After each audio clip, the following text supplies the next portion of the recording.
بسم الله الرحمن الرحيم. اللهم كن لوليك الحجة ابن الحسن صلواتك عليه وعلى آبائه في هذه الساعة وفي كل ساعة وليا وحافظا وقائدا وناصرا ودليلا وعينا حتى تسكنه أرضك طوعا وتمتعه فيها طويلا برحمتك يا أرحم الراحمين. اللهم صل على محمد وآل محمد وعجل فرجهم. أعوذ بالله من الشيطان الرجيم. بسم الله الرحمن الرحيم. الحمد لله رب العالمين. الصلاة والسلام على أشرف الأنبياء والمرسلين خاتم النبيين سيدنا ومولانا أبي القاسم محمد. پروردگار عالم کے لیے تمام حمد اور تعریفیں جس نے انسان کو بے شمار نعمتوں سے نوازا، اتنی نعمتوں سے نوازا کہ گننے والے ان نعمتوں کو گن نہیں سکتے، سوچنے والے ان نعمتوں کے بارے میں مکمل طور پر سوچ نہیں سکتے۔ اور اسی طرح اگر ہم شکر کرنے پر آ جائیں تو ہم اس قابل نہیں ہیں کہ اللہ تعالیٰ کی ہر نعمت کا شکر ادا کر سکیں۔ آج جس نعمت کے بارے میں سوچ رہی تھی وہ ہے پانی۔ کتنی ساری چیزیں ہمارے ارد گرد ایسی ہوتی ہیں جو ہم روز استعمال کرتے ہیں لیکن ہم انہیں اللہ تعالیٰ کی نعمت ہی نہیں سمجھتے۔ مثلاً آپ پانی کو دیکھیں، اگر آپ ایک سیکنڈ کے لیے سوچیں کہ آپ کی زندگی سے پانی کو مائنس کر دیا جائے، ہٹا دیا جائے تو لائف کتنی مشکل ہو جائے گی۔ سب سے پہلی ضرورت پیاس کے لیے۔ کبھی کبھی آپ نے فیل کیا آپ اتنے پیاسے ہوتے ہیں، کوئی بھی جوس پینے سے، چائے پینے سے، کافی پینے سے، ڈرنک پینے سے وہ پیاس نہیں بجھ رہی ہوتی کیونکہ آپ کو اس وقت پانی کی ضرورت ہوتی ہے۔ اللہ تعالیٰ نے پانی کے اندر اس طاقت کو رکھا، ان سبسٹنسز کو رکھا، اس اسٹرینتھ کو رکھا جس کو پینے سے انسان کی پیاس بجھ جاتی ہے۔ پیاس کے علاوہ آپ دیکھ لیں گھر کے روزمرہ کے کاموں میں کھانا بنانے کے لیے پانی کی ضرورت ہے، کپڑے دھونے کے لیے پانی کی ضرورت ہے، برتن دھونے کے لیے پانی کی ضرورت ہے۔ اس طرح صرف ہمیں پانی کی ضرورت نہیں ہے، پودوں کو اگنے کے لیے، پلانٹس اگانے کے لیے بھی پانی کی ضرورت ہے، جانوروں کو اپنی پیاس بجھانے کے لیے پانی کی ضرورت ہے۔ یعنی اگر دنیا سے پانی کو ہٹا دیں تو ہم سب کا زندہ رہنا ممکن ہے ہی نہیں۔ اللہ تعالیٰ نے کتنے پلان طریقے سے ہمیں پیدا کیا کہ پہلے سے ہماری تمام ضروریات کی چیزوں کو خلق کر دیا۔ بس خداوند عالم کے شکر کے ساتھ کہ اس نے ہمیں اتنی رحمتوں اور اتنے لاڈ اور اتنے ناز سے اس دنیا میں بھیجا، ہماری ہر ضرورت اور خواہش کو پورا کر کے۔ اسی کے ساتھ ہمارا تمام تر درود و سلام ہو ان ہستیوں پر جن کے صدقے میں اللہ تعالیٰ نے اس خوبصورت دنیا کو بنایا ہے۔ ہم حدیث کے سامنے کیا پڑھتے ہیں کہ یہ جو خوبصورت آسمان، زمین، سورج، چاند، ستارے، پانی، کشتیاں، یہ سب پروردگار عالم نے کس کی محبت میں بنایا؟ اہل بیت کی محبت میں بنایا، پنجتن پاک کی محبت میں بنایا۔ تو ہمارا تمام تر درود و سلام ہو محمد اور آل محمد پر۔ اللہم صلی علی محمد و آل محمد وعجل فرجہم۔ اگر آپ لوگوں کو یاد ہو تو ہم مانوی سفر پہ جاتے تھے، روزانہ آنکھوں کو بند کر کے اپنے آپ کو زیارت کے ایک مقام پر لے جاتے تھے۔ آج ہم اپنے آپ کو زیارت کے جس مقام پر لے جانے والے ہیں وہ ایک نہیں بلکہ 2 شہر ہیں، یعنی شہر کاظمین اور شہر سامرہ۔ یہ نام آپ سب نے سنے ہوئے ہوں گے۔ یہ 2 شہر عراق میں واقع ہیں، اور ہمارے 7ویں امام امام موسیٰ کاظم، ہمارے 9ویں امام امام محمد تقی، پھر امام علی النقی اور امام حسن عسکری علیہ السلام کی جو قبور ہیں، جو ان کی قبریں ہیں، وہ ان 2 شہروں میں واقع ہیں۔ ان 2 شہروں کے بارے میں اسپیشل بات یہ ہے کہ جب آپ وہاں جاتے ہیں تو ہر شہر میں ایک نہیں بلکہ 2 معصومین کی قبریں ہیں، 2 خوبصورت گنبد آپ کو نظر آتے ہیں۔ جو کاظمین کی سرزمین ہے وہ تو آپ سمجھے حاجتوں کے پورا ہونے کی سرزمین ہے. کیوں؟ کیونکہ ایک تو اس میں ساتویں امام موسیٰ کاظم علیہ السلام کی قبر اور زری موجود ہے، اور ساتویں امام آپ سب کو پتہ ہے نا، باب الحوائج ہیں، حاجتوں کا دروازہ ہیں. ان کے وسیلے سے اللہ تعالیٰ حاجات کو پورا کرتا ہے. اسی طرح امام محمد تقی علیہ السلام کی قبر مبارک بھی کاظمین میں موجود ہے.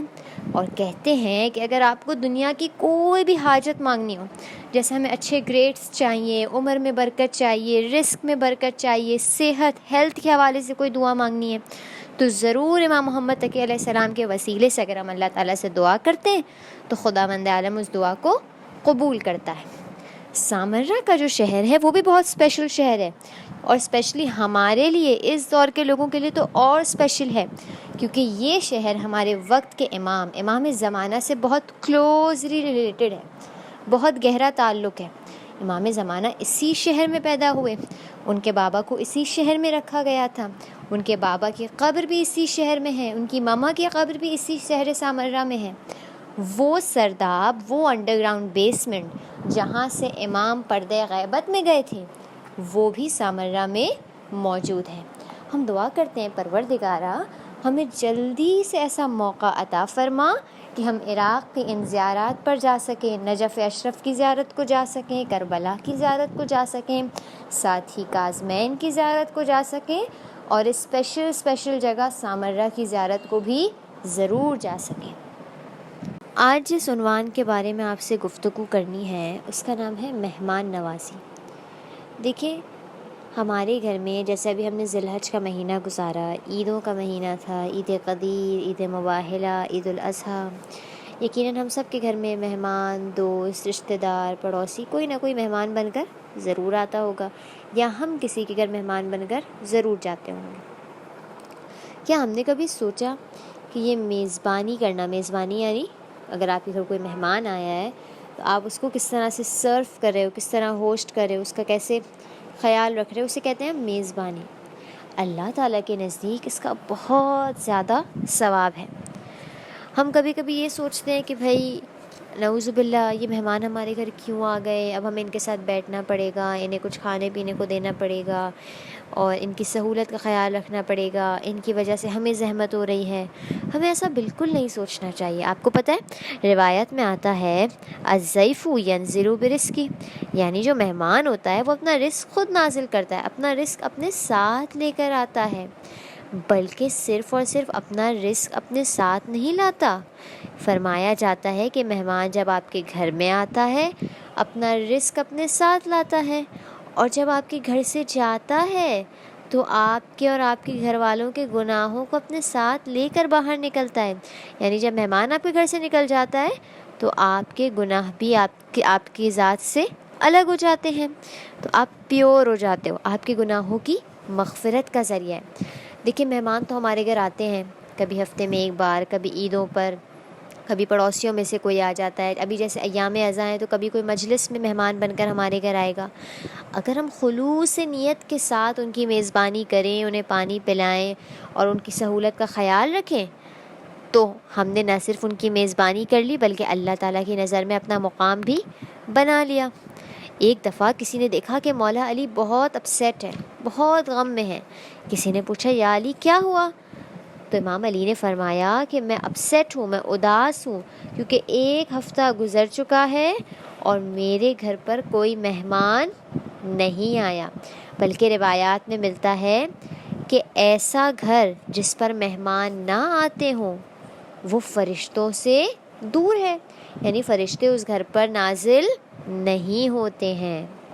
لیکن مہمانوں کی میزبانی کرتے ہوئے، ان کی ضیافت کرتے ہوئے ہمیں ایک بات کا بہت زیادہ خیال رکھنا چاہیے کہ ہماری جو نیت ہے نا، جو ہماری انٹینشن ہے وہ بہت پیور ہونی چاہیے. مثلا اس لیے ہم کسی کو اچھا کھانا نہ کھلائیں کہ بھائی جب وہ اپنے گھر جائے گا تو ہماری تعریف کرے گا کہ میں ان کے گھر گئی اور انہوں نے تو مجھے میری اتنی اچھی میزبانی کی اور مجھے اتنا اچھا کھانا کھلایا.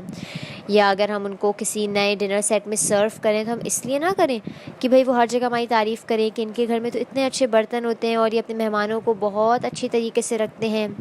یا اگر ہم کمپیریزن بھی نہیں کرنا چاہیے، جیسے اگر کوئی غریب رشتہ دار آ گیا تو ہم نے بس پانی کا گلاس دے دیا اور تھوڑی سی باتیں کر دیں اور اس کی سہولت کا خیال نہ رکھا. اور اگر کوئی امیر رشتہ دار آ گیا، کوئی امیر دوست آ گیا تو ہم نے اس کے سامنے دسترخوان سجا دیے. یہ کمپیریزن نیت کے اندر اللہ تعالیٰ کو پسند نہیں ہے. اللہ تعالیٰ چاہتا ہے کہ جب ہم مہمانوں کا خیال رکھیں، ان کی میزبانی کریں تو کس کی خاطر کریں؟ صرف اور صرف اللہ کی خاطر. اگر آپ مہمان کو صرف ایک گلاس پانی بھی دے رہے ہیں، کیوں دیں؟ صرف اللہ تعالیٰ کی خاطر دیں، تاکہ اللہ تعالیٰ آپ سے راضی ہو. اگر آپ کے لیے پاسبل ہے تو بہت اچھی بات ہے کہ جو آپ کے گھر مہمان آیا آپ اسے کھانا ضرور کھلائیں. اور ضروری نہیں کچھ بہت ہی اچھا پکا کر کھلائیں، کہ بھائی ایسا بھی کر سکتے ہیں آپ کے گھر میں جو پڑا ہے آپ وہ اچھی طرح سے کھلا دیں. لیکن اگر آپ کی نیت اچھی ہوگی تو آپ کو اس پر بھی بہت سارا ثواب مل جائے گا. کہا جاتا ہے، بلکہ مولا کائنات کی حدیث ہے، کہ جو جسم کی قوت ہوتی ہے نا، یعنی کہ ہماری باڈی کی جو قوت ہوتی ہے، ہماری باڈی میں اسٹرینتھ کیسے آتی ہے؟ کھانا کھانے سے. کہا جسم کی جو قوت ہے وہ کھانا کھانے سے آتی ہے، لیکن جو روح کی قوت ہے، جو ہماری روح کو اگر ہمیں اسٹرانگ کرنا ہے تو وہ کیا ہے؟ وہ کھانا کھلانے سے آتی ہے. اگر ہم دوسروں کو کھانا کھلائیں گے اس سے ہماری روح اسٹرانگ ہو جائے گی. اور ہمیں اپنی روح کو اسٹرانگ کیوں کرنا ہے؟ روح کو کیوں پاورفل بنانا ہے؟ جتنی ہماری روح اسٹرانگ ہوگی اتنا ہم اللہ تعالیٰ کے نزدیک ہوں گے، اتنا ہمیں نماز میں، عبادت میں، قرآن مجید پڑھنے میں، مجلس میں جانے میں لطف محسوس ہوگا، مزہ آئے گا، ہمارا دل چاہے گا کہ ہم اللہ تعالیٰ کو راضی کرنے کے لیے بہت سارے کام کریں. یہ تو ہم نے دیکھا کہ اگر ہمارے گھر کوئی مہمان آئے گا تو ہمیں اس کا خیال رکھنا ہے، اسے سہولت دینی ہے، اسے فیسیلیٹیٹ کرنا ہے اور اچھی نیت کے ساتھ کرنا ہے. اسی طرح اگر ہم کسی گھر مہمان بن کر جاتے ہیں، جیسے ہم عید پر کبھی اپنی نانی کے یہاں، پھپھو کے گھر، کسی رشتہ دار کے گھر جا رہے ہیں، یا مجالس میں اگر ہم کسی کے گھر جا رہے ہیں اور اگر ذرا دیر تک رک رہے ہیں تو ہمیں بھی کچھ باتوں کا خیال رکھنا چاہیے. یعنی دیکھیں، ہوسٹ کو، میزبان کو بھی کچھ باتوں کا خیال رکھنا ہے اور مہمان کو بھی کچھ باتوں کا خیال رکھنا ہے. اگر آپ کسی کے گھر میں مہمان بن کر جا رہے ہیں تو آپ کو ایٹیکیٹس کیا ہیں، کن باتوں کا خیال رکھنا ہے؟ مثلاً آپ بغیر بتائے نہ جائیں. کسی اور ٹائم پہ، بھائی رات کے 12:30 1 بجے بغیر بتائے آپ کسی گھر مہمان بن کر چلے جائیں، ان کی بیل بجائیں. ہو سکتا ہے وہ لوگ ڈسٹرب ہو جائیں، ہو سکتا ہے وہ لوگ سو رہے ہوں، ہو سکتا ہے یہ ٹائم ان کے لیے کنوینئنٹ نہ ہو. تو بغیر بتائے کسی بھی اور ٹائم پر، کسی بھی دیر والے ٹائم پر کسی اور کے گھر نہیں جانا چاہیے. اسی طرح جہاں پہ بھی آپ کو میزبان بولے، مثلا اگر ہم کسی اور کے گھر جا رہے ہیں اور وہ ہمیں ڈرائنگ روم میں بٹھا رہے ہیں یا کسی روم میں بٹھا رہے ہیں، لاؤنج میں بٹھا رہے ہیں، ہمیں وہیں پر بیٹھنا چاہیے. یہ نہیں کہ انہوں نے ہم کو بٹھایا اور اس کے بعد ہم کھڑے ہو گئے اور پورے گھر کا چکر لگا رہے ہیں. اگر انہوں نے ہمیں ایک جگہ پر بٹھایا ہے تو چونکہ ہم ان کے گھر پہ مہمان ہیں تو ہمیں اسی جگہ پر بیٹھے رہنا چاہیے. بہت دیر تک ان کو تکلیف نہیں دینی چاہیے بیٹھے ہوئے کسی گھر مہمان بن کر. اگر ہمیں پتہ ہے کہ بھائی سامنے والے کو اور بھی کام ہے یا ان کو آرام کرنا ہے یا ان کو تکلیف ہو سکتی ہے تو جلدی اپنے اپنے گھر چلے جائیں. اور ایز اے مہمان آپ کو بہت زیادہ ایکسپیکٹ نہیں کرنا چاہیے. آپ کو ایسا نہیں سوچنا چاہیے بھائی میں تو ان کے گھر مہمان بن کر گئی تھی اور انہوں نے تو مجھے دال چاول کھلا دیا، انہوں نے تو بس مجھے سبزی کا سالن کھلا دیا، انہوں نے تو خاص اہتمام ہی نہیں کیا، کچھ اچھا پکایا ہی نہیں، میٹھے میں تو کچھ کھلایا ہی نہیں. ہمیں شکایت نہیں کرنی چاہیے. جو بھی میزبان ہمیں کھلا رہا ہے ہمیں اس پہ راضی اور خوش رہنا چاہیے. ہمیں کسی اور سے اس کی شکایت نہیں کرنی چاہیے. لیکن جب آپ کے اپنے گھر کوئی مہمان آتا ہے تو آپ کو کوشش کرنی چاہیے کہ جو بیسٹ آپ اسے کھلا سکیں، جو اچھے سے اچھا کمرہ آپ اسے رہنے کے لیے دے سکیں، اسے ضرور دیں. اور کیوں دیں؟ میں نے آپ کو بتایا، صرف اللہ تعالیٰ کو خوش کرنے کے لیے، کسی کو دکھانے کے لیے نہیں دیں. کیونکہ ہم ایسے لوگوں کے ماننے والے ہیں جو اپنے در پر آنے والوں کو کھلے دل کے ساتھ قبول کرتے ہیں. کیسے پتہ چلا؟ ہم اگر عاشور کی مثال دیکھیں، عاشور کے دن ایک ایسا مہمان تھا جس نے امام حسین کی آرمی کو، امام حسین کی فوج کو عاشور کے دن ہی جوائن کیا. اس سے پہلے وہ کہاں تھا؟ اس سے پہلے تو وہ یزید کی فوج میں تھے. کیا نام تھا ان کا؟ ان کا نام تھا حر. حر وہی تھے جنہوں نے امام حسین کا راستہ روکا تھا جب مولا کوفہ جا رہے تھے اور مولا کوفہ جانا چاہتے تھے تو ہر اپنا قافلہ لے کر آ گیا اور کہا مجھے یزید نے آرڈر دیا ہے کہ میں آپ کو کوفہ جانے نہیں دوں گا۔ مولا کو زبردستی کوفہ سے روکنے والے کا نام ہر تھا۔ مولا کو مجبوراً اپنا راستہ تبدیل کرنا پڑا، مولا کو مجبوراً کرب و بلا آنا پڑا، لیکن یہ جو ہر تھے ان کے دل میں بی بی فاطمۃ الزہرا کا بہت احترام تھا، اہل بیت کی محبت ان کے دل میں کہیں نہ کہیں تھی۔ ہر پوری رات، شب عاشور کی جو رات تھی سخت ترین راتوں میں سے ایک رات، ہر پوری رات خیمے کے ایک طرف سے دوسری طرف اور دوسری طرف سے پہلی طرف جاتے ہیں۔ اور ہر کے بیٹے نے پوچھا بابا کیا ہو گیا ہے، کیا سوچ رہے ہیں؟ تو ہر نے کہا میں سوچ رہا ہوں کل جس سے جنگ کرنے جا رہے ہیں وہ نبی کا نواسہ ہے، بی بی فاطمۃ الزہرا کا بیٹا ہے، جنت اور جہنم کے درمیان ہر کھڑے ہیں۔ اور ہر نے فیصلہ کیا کہ مولا حسین کے قافلے کی طرف پلٹ جائیں، لیکن ہر کو بہت ڈر لگ رہا ہے، ہر کو نہیں پتا کیا مولا حسین مجھے معاف کر دیں گے، کیا مولا حسین میری اتنی بڑی غلطی کو معاف کر دیں گے۔ ہر امام حسین کے خیمہ گاہ کی طرف چلے، جب مولا کو پتہ چلا ہر آ رہے ہیں، مولا نے اپنا مقام چھوڑ دیا، کھڑے ہوئے ہر کا استقبال کیا، ہر نے مولا سے معافی مانگی، مولا نے ہر کو معاف کر دیا۔ ہر کے ساتھ ان کا ایک بیٹا بھی آیا تھا۔ حضرت ہر نے مولا سے کہا مولا میں چاہتا ہوں میرا بیٹا آپ کی طرف سے میدان میں قربانی پیش کرے۔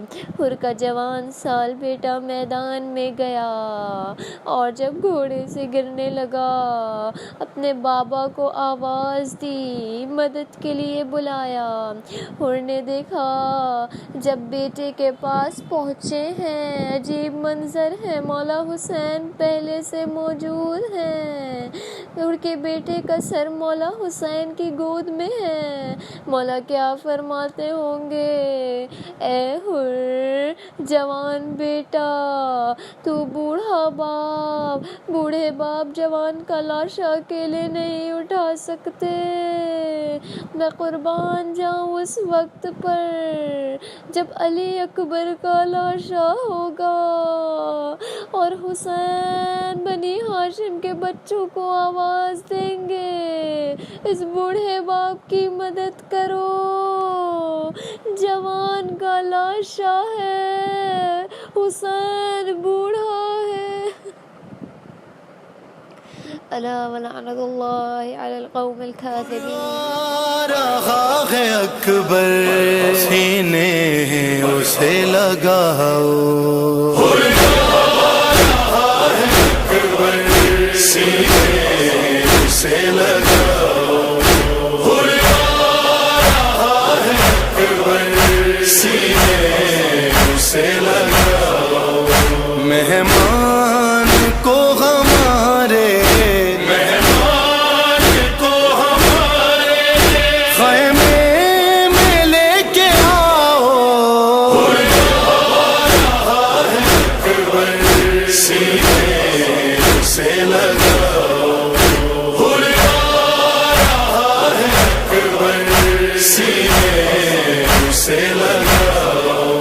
خود یاد ہوگا اس کو پانی تھا اس نے روکا، خدا وہ بہت ہے شرمندہ ہم سے ہوگا، پیاسے ہیں سارے بچے اس کو نہ یہ بتا